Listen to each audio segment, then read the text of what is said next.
എന്തിനാ നിങ്ങൾ എന്നെ ഇങ്ങനെ കോമാളി വേഷം കെട്ടിക്കുന്നെ? എന്ത് കോമാളി വേഷം? നല്ല രസമുണ്ട് കാണാൻ അല്ലേ? അതെ, ഇത്രയും സുന്ദരിയായിട്ട് അമൃതേച്ചി ഒരിക്കലും കണ്ടിട്ടില്ല. എനിക്ക് സാരിയാ കൂടുതൽ കംഫർട്ടബിള്.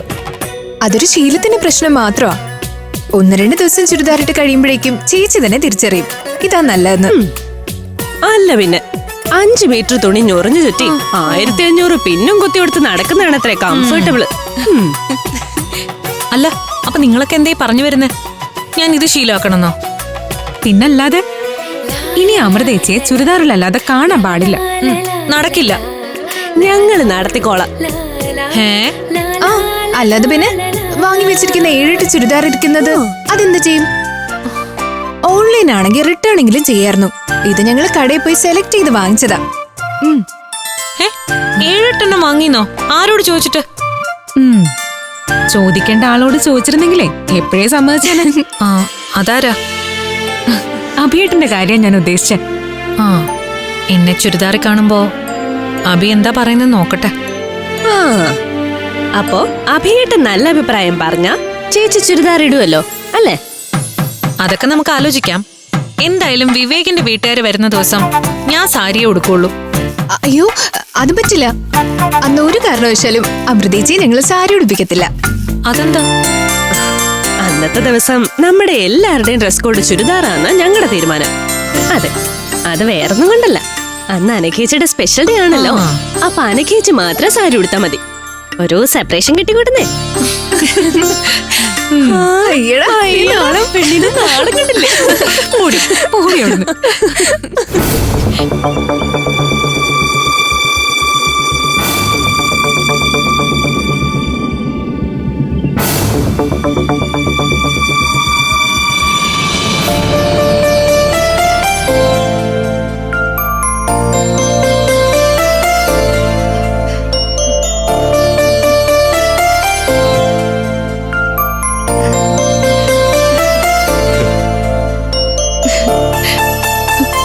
ഇന്ന് വീട്ടിൽ നിന്ന് ഇറങ്ങുമ്പോ കൂടി ഞാൻ വിചാരിച്ചതേ ഉള്ളൂ 2 ദിവസമായിട്ട് അച്ഛനെ കണ്ടില്ലല്ലോ എന്ന്. മോൾ അച്ഛനെ കുറിച്ച് ഓർക്കാറുണ്ടെന്ന് അറിയുന്നത് തന്നെ ഭയങ്കര സന്തോഷം. അല്ല, ആശ്വാസ. ഞാൻ എപ്പോഴും ഓർക്കും സന്തോഷത്തോടെ ഏട്ടന്റെ അമ്മയുടെ ഒക്കെ കൂടെ അച്ഛനും കൂടി വീട്ടിലുണ്ടായിരുന്നെങ്കിൽ എന്ന്. മോളെ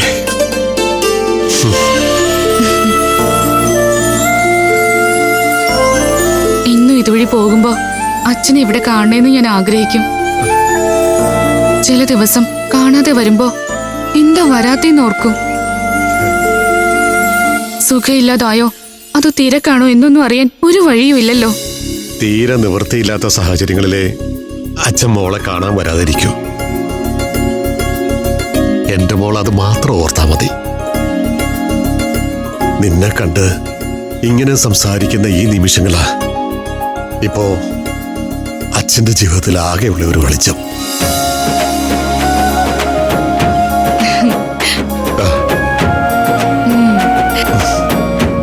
ചോക്ലേറ്റ് അല്ലേ?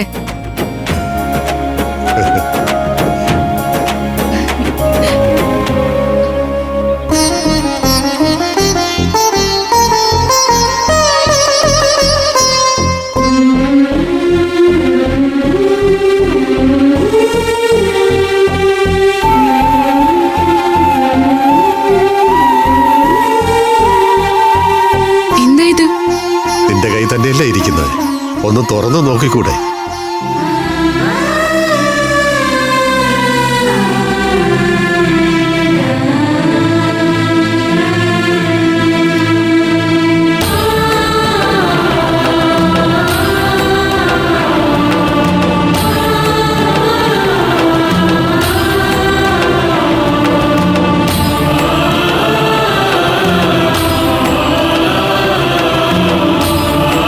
എന്താ മോളെ, നിനക്കിഷ്ടായില്ലേ? അതൊക്കെ നിൽക്കട്ടെ. ഇത് വാങ്ങാനുള്ള കാശ് അച്ഛൻ എവിടുന്ന് കിട്ടി? ആദ്യം അത് പറയും. ചോദിച്ചത് കേട്ടില്ലേ? പറ അച്ഛാ. ഇതിന് മാത്രം പണം അച്ഛന്റെ കയ്യിൽ എങ്ങനെ വന്നു? അച്ഛൻ വീണ്ടും പഴയ പണി തന്നെ തുടങ്ങിയല്ലേ? മോളെ,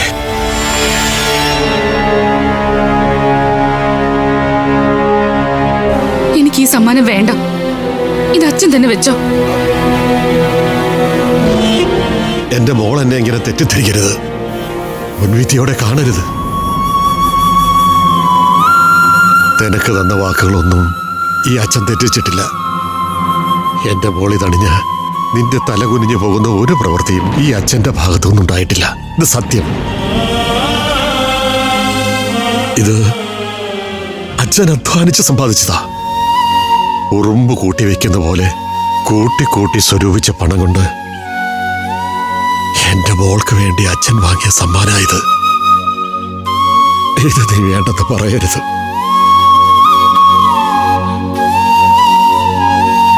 ഈ കമ്മലണിയാൻ മോൾക്ക് ഒരു മാനക്കേടും തോന്നണ്ട. മനസ്സിലായി. അച്ഛൻ പറയുന്നതൊക്കെ ഞാൻ വിശ്വസിച്ചു. പക്ഷേ ഞാനിത് അച്ഛന്റെ കയ്യിൽ നിന്ന് വാങ്ങിയാലും എനിക്കിത് ഇട്ട് നടക്കാൻ പറ്റില്ലല്ലോ. അതെന്താ? അച്ഛൻ എനിക്ക് ചോക്ലേറ്റ് തരുന്ന പോലെ അല്ലല്ലോ ഇത്. ഞാൻ ഈ കമ്മല് വിട്ട് നടക്കുന്നത് അമ്മയും ഏട്ടനും കണ്ട എനിക്കിത് എവിടെ നിന്ന് കിട്ടിയെന്ന് ചോദിക്കില്ലേ? ഞാൻ അവരോട് എന്ത് പറയും? അഭിമാനത്തോടെ എന്റെ അച്ഛൻ എനിക്ക് വാങ്ങി തന്നാണെന്ന് പറയണമെന്നുണ്ട് എനിക്ക്. പക്ഷേ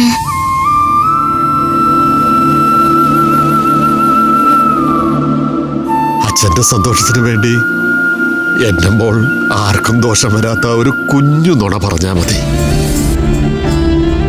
ഈ കമ്മല് സ്വർണമാണെന്ന് മോൾ ആരോടും പറയണ്ട. തീർന്നില്ലേ പ്രശ്നം? കോളേജിനടുത്തുള്ള ഏതെങ്കിലും ഫാൻസി കടയിൽ നിന്നോ മറ്റോ വാങ്ങിയതാണെന്ന് പറഞ്ഞാൽ മതി. നീ ഇത് വാങ്ങാതെ പോയാ അച്ഛനത് വലിയ സങ്കടമാകും.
ദൈവം എന്നെ അങ്ങനെ കൈവിടില്ല. എന്റെ കുട്ടി ഇതിട്ട് കാണണമെന്ന് അത്രമാത്രം ആഗ്രഹിച്ചതാ ഞാൻ. എന്റെ മോൾക്ക് ഇത് അച്ഛനിട്ട് തരട്ടെ.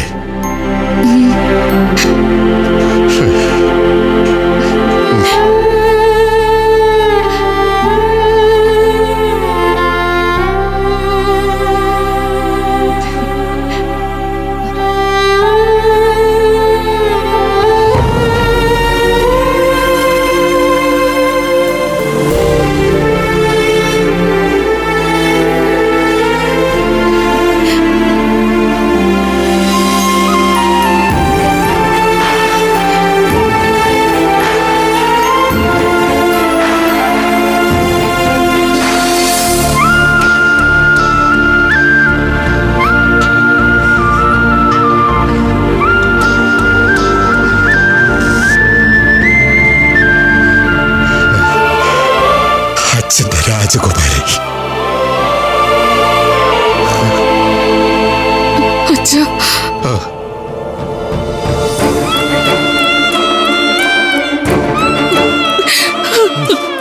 കുഞ്ഞുനാൾ മുതൽ ഞാൻ കാത്തിരുന്നതൊക്കെയാ എനിക്കിപ്പോ കിട്ടുന്നത്.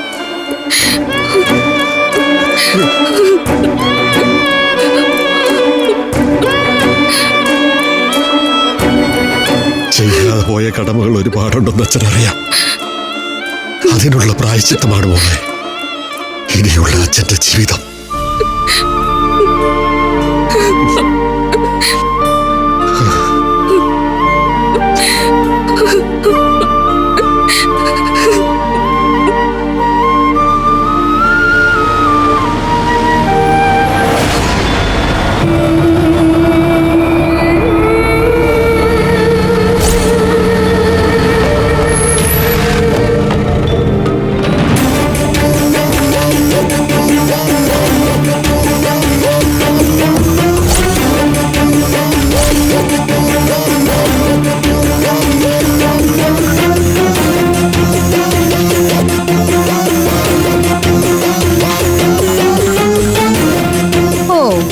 അപ്പൊ അച്ഛനും മകളും തമ്മിലുള്ള അന്തർധാര ഇപ്പോഴും സജീവമാണ്.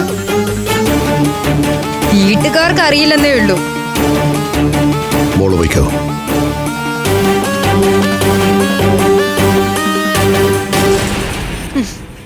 ഈ കാറ് ബ്രേക്ക് ഇട്ട് നിർത്താതെ തന്റെയും തന്റെ പുന്നാര മോളുടെയും നെഞ്ചത്തോട്ട് കയറ്റാൻ അറിയാൻ വയ്യാഞ്ഞിട്ടല്ല.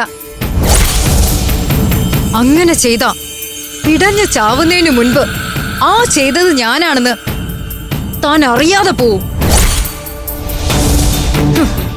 അതുകൊണ്ട് മാത്രം താൻ ഇപ്പോഴും എന്റെ മുൻപിലെ ജീവനോടെ നിൽക്കുന്നേ. മതി, എനിക്കല്പം തിരക്കുണ്ട്. ഏയ്, ഇപ്പോഴേ എങ്ങനെ പേടിച്ചോടിയാൽ എങ്ങനാ? എന്റെ മൗനം ഭയമല്ല. അങ്ങനെ ഒരു തെറ്റിദ്ധാരണ ഉണ്ടെങ്കിൽ അതിപ്പോ തന്നെ മാറ്റിക്കോ. അതാ നല്ലത്. ആദ്യം മുന്നറിയിപ്പ്, പിന്നീട് ആക്ഷൻ. അതാണ് ഈ ദിവ്യപ്രഭയുടെ ഒരു രീതി. മുന്നറിയിപ്പ് കഴിഞ്ഞിരിക്കുന്നു. ഇനി ഏത് നിമിഷവും മരണം തന്നെ തേടി വരാം. ആ പേടിയോടെ വേണം താൻ ഇനി ജീവിക്കാൻ. ആരായാലും ജനിച്ചാൽ ഒരു ദിവസം മരിക്കണം. അതിൽ പേടിച്ചിട്ടെന്ത് കാര്യം? അതുകൊണ്ട് അങ്ങനെ ഒരു ഭയം എനിക്ക് തീരെയില്ല. ഇപ്പൊ ഇവിടുന്ന് പോയ നിങ്ങളുടെ മോളുണ്ടല്ലോ, അവളുടെ കല്യാണം കാണണമെന്ന് തനിക്ക് ആഗ്രഹമില്ലേ? അല്ല, മോനൊരുത്തനുണ്ടല്ലോ അഭിമന്യു, അവന്റെ കല്യാണം കാണണമെന്നും തനിക്ക് ആഗ്രഹമില്ലേ? തന്റെ മക്കൾക്ക് ജനിക്കാൻ പോകുന്ന കുഞ്ഞുങ്ങളുടെ ഓമന മുഖങ്ങൾ എങ്ങനെ ഇരിക്കുമെന്നൊന്ന് ചിന്തിച്ചു നോക്കിയേ. അതുങ്ങളെ ഒരു നോക്ക് കാണണമെന്നും കൊഞ്ചിക്കണമെന്നും തനിക്ക് ആഗ്രഹമില്ലേ? മനസ്സിലെ ആഗ്രഹങ്ങളൊക്കെ ദേ ഇപ്പൊ ഈ മുഖത്ത് തെളിഞ്ഞു കാണാം. അതുകൊണ്ട് നോണ പറയാൻ ശ്രമിക്കണ്ട. ഇപ്പൊ തനിക്ക് ആഗ്രഹങ്ങൾ തോന്നി തുടങ്ങി. ഇനി താൻ മരണത്തെ ഭയക്കും. എന്റെ അച്ഛൻ ഒരിക്കൽ ജീവിക്കാൻ കൊതിച്ചതുപോലെ താനും ജീവിക്കാൻ കൊതിക്കും. പക്ഷെ അപ്പോഴേക്കും ഒരുപാട് വൈകിപ്പോയിരിക്കും. മരണം തന്നെ തേടി എത്തിക്കഴിഞ്ഞിരിക്കും. വിതച്ചത് കൊയ്യാൻ തയ്യാറായിക്കോ അനന്തകൃഷ്ണ. എന്റെ അച്ഛനോട് നീ ചെയ്ത കൊടും ക്രൂരതയ്ക്ക് നിനക്ക് മാപ്പില്ല.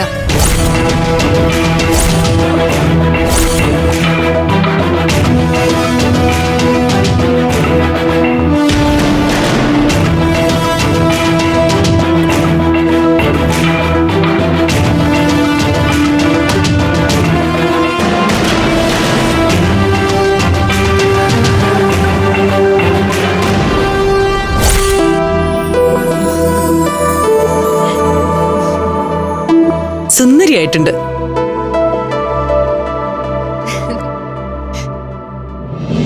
അല്ലേലും എന്റെ മക്കൾ 5 പേരും സുന്ദരിമാരാണ്. വിവേകിന്റെ കുടുംബത്തില് കൂടുതൽ ചെറുക്കന്മാരുണ്ടെങ്കിലേ ബാക്കിയുള്ള പഞ്ചരത്നങ്ങളെ ആ കുടുംബക്കാര് തന്നെ കൊണ്ടുപോകും. ഇവിടുത്തെ എന്ത് ഫംഗ്ഷൻ ഇവര് വന്നാലും എന്തെങ്കിലും പ്രശ്നം ഉറപ്പാ. ഇന്ന് എന്ത് പുകയിലാണാവോ ഉണ്ടാക്കാൻ പോകുന്നത്? ഇന്നലെ അംബിക ഉള്ളതുകൊണ്ട് വരാൻ പറ്റാത്തതിനാൽ അമ്മയുടെ നെഞ്ച് വല്ലാതെ വേദനിക്കായിരുന്നു. ഇന്ന് ആ സങ്കടം കൂടി തീർക്കാനാ ഞാൻ വന്നത്. കലയമ്മയും അംബിക മാമിയും തമ്മിലുള്ള പ്രശ്നങ്ങൾ ഞാൻ പറഞ്ഞു തീർത്തോളാം. നീ വലിയവളാ മോളെ. അത്രയും നല്ലൊരു മനസ്സുള്ളത് കൊണ്ടല്ലേ ഞാനും അംബികയും തമ്മിലുള്ള പ്രശ്നം തീർക്കാമെന്ന് നീ പറഞ്ഞത്. ഈ സ്നേഹം സത്യാണോ കപടമാണോ എന്ന് എനിക്കിപ്പോ നല്ല സംശയമുണ്ട്. ഈ ഒരു കല്യാണാലോചന മുടങ്ങിയാ സ്വാഭാവികമായും 3 കല്യാണവും മുടങ്ങിക്കോളും. എനിക്ക് അകത്തേക്ക് വരാമോ?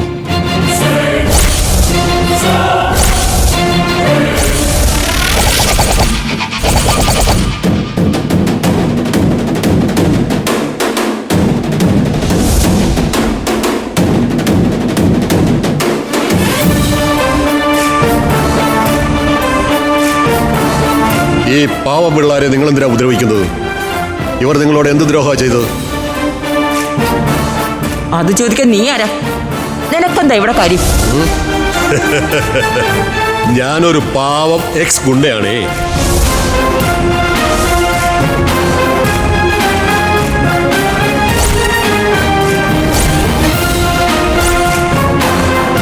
അന്ന് ഇയാൾ എന്നെ തിരിച്ചറിഞ്ഞിട്ടുണ്ടാവോ?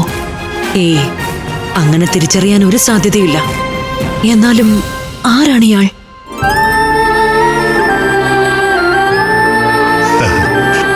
രാവിലെ മുതല് അനക്കപ്പോൾ ഒന്നും കഴിച്ചിട്ടില്ല.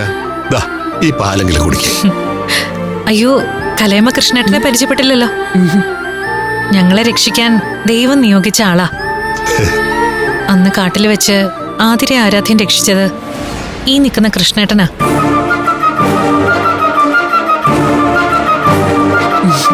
ഒരുപാട് നന്ദിയുണ്ട് എന്റെ കുട്ടികളെ രക്ഷിച്ചതിന്.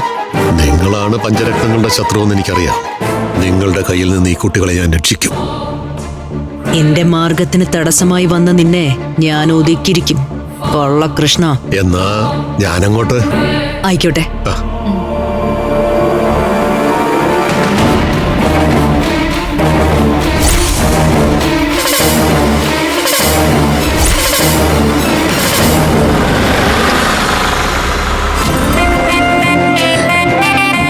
വിവേകേട്ടനും ഫാമിലി വന്നു.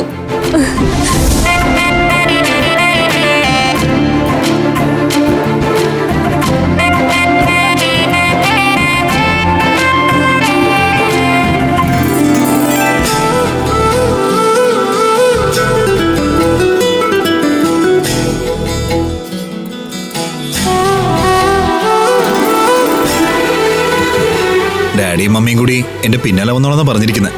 അവര് വരും. നിങ്ങക്ക് ഒരുമിച്ച് വരായിരുന്നു. അതിനൊരു മമ്മിയെ കിട്ടണ്ടേ? വിവേകേട്ടൻ എന്താ പറഞ്ഞ? അല്ല, മമ്മി ക്ലബിൽ പോയിരിക്കായിരുന്നു. അവിടുന്ന് ഡാഡി പോയി വിളിച്ചോണ്ട് വരാന്നാ പറഞ്ഞത്. അതേതായാലും നന്നായി. മമ്മി എന്ന് പറഞ്ഞ ആരെയായിരിക്കും അങ്കിൾ വിളിച്ചോണ്ട് വരുന്നത്? ദൈവമേ, ലുക്കുണ്ടായിരുന്നാ മതിയായിരുന്നു.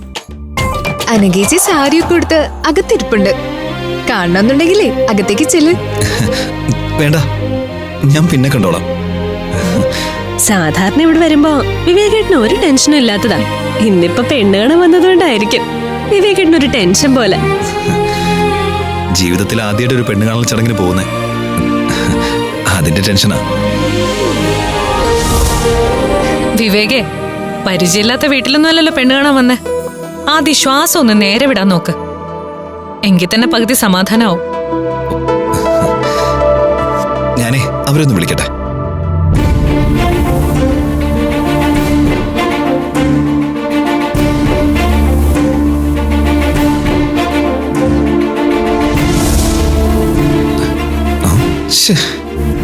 ഫോൺ കട്ട് ചെയ്യുവാണല്ലോ. ഇനി വക്കീലിന് വാടക മമ്മിയെ കിട്ടിക്കാണില്ലേ?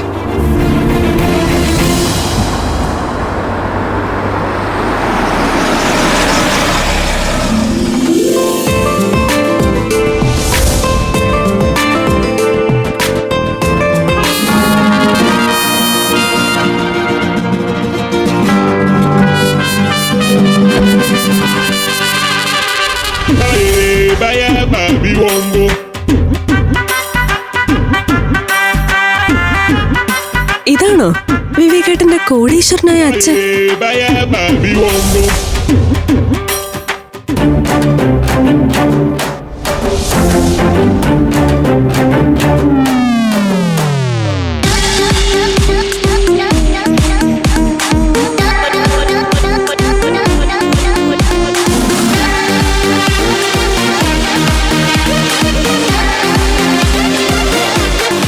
ഇങ്ങനെയാണോ എന്റെ അമ്മ? പണി പാളിയല്ലോ ദൈവമേ.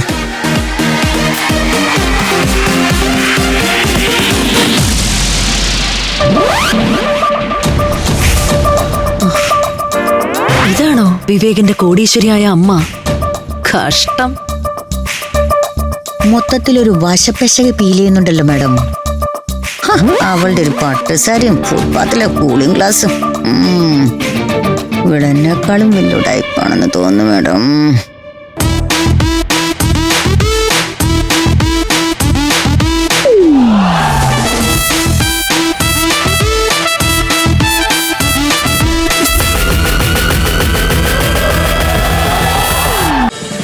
ഫ്ലവേഴ്സ് ഒരുക്കുന്ന കാഴ്ച വസന്തം യൂട്യൂബിൽ പ്രേക്ഷകർക്ക് ലൈവായി കാണാം.